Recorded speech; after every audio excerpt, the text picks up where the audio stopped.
ఇరాన్‌కి వరస పెట్టి అమెరికా కొడుతున్న దెబ్బలతో మామూలు నష్టం జరగలేదు.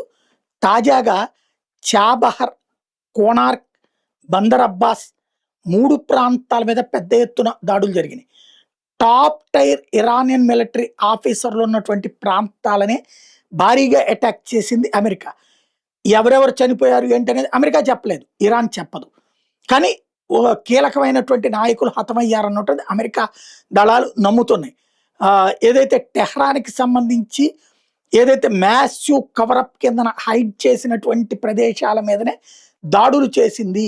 ఎక్కడైతే రక్షణ కవచం అని చెప్పి సొరంగాలలో లేకపోతే గనక అండర్ గ్రౌండ్‌లో దాచింది ఆ ప్రదేశాల మీదనే B-2 బాంబర్‌తో అమెరికా అటాక్ చేసింది.